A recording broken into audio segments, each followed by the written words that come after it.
Hi friends, இந்த வீடியோவில் நாம் இதை பற்றி பார்க்க போகிறோம்னா சந்தியா ராகம் சீரியல் ரிபே பற்றி தான் இந்த வீடியோவில் பார்க்க போகிறோம். சரி வாங்க வீடியோக்குள்ளே போகலாம். நம்ம ரகுராம் ஃபேமிலி எல்லாருமே ரிஜிஸ்டர் ஆஃபீஸ்க்கு வந்துடுறாங்க. அங்கே பார்த்தோன்னா மாயா சீனுவுக்கு கல்யாணம் நடக்கலை. இவங்க ரெண்டு பேரும் சாட்சி கையெழுத்து தான் இன்னொரு ஜோடிக்கு போட வந்திருக்காங்கிற விஷயம் எல்லாருக்கும் தெரிஞ்சதும் மகாலிங்கத்தை அசிங்கப்படுத்திடுறாங்க ரகுராம்.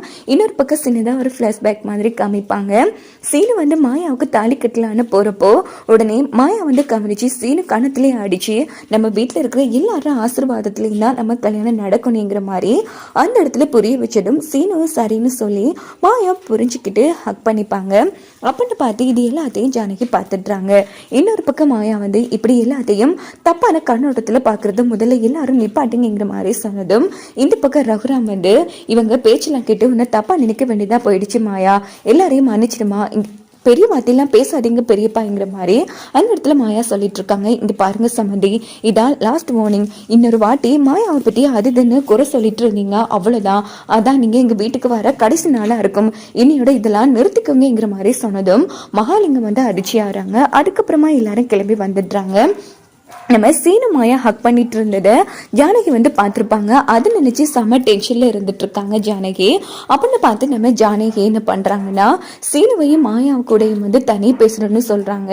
நீங்க ரெண்டு பேரும் நான் கேட்குற கேள்விகளுக்கு மட்டும் உண்மையை சொல்லுங்க அப்படின்னதும் சொல்லுங்க பெரியம்மா, என்ன விஷயம், நாங்க இருக்க உங்ககிட்ட போய் சொல்ல போறோம்.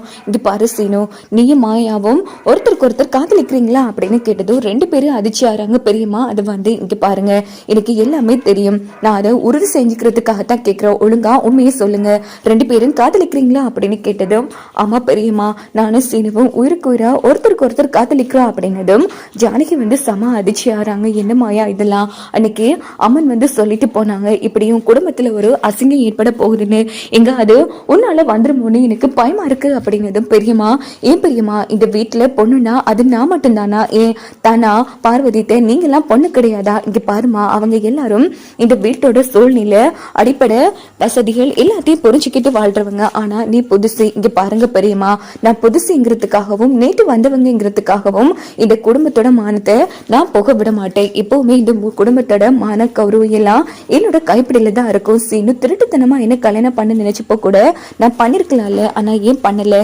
எனக்கு இந்த குடும்ப கௌரவம் நீங்க இந்த வீட்டுல இருக்கிற ஒவ்வொருத்தங்களும் எனக்கு முக்கியம் பெரியம்மா, என்னால இந்த குடும்பத்துக்கு எந்த களங்கமும் வராது அப்படின்னு ஜானகிக்கு வந்து மாயா சத்தியம் பண்ணி கொடுக்குறாங்க.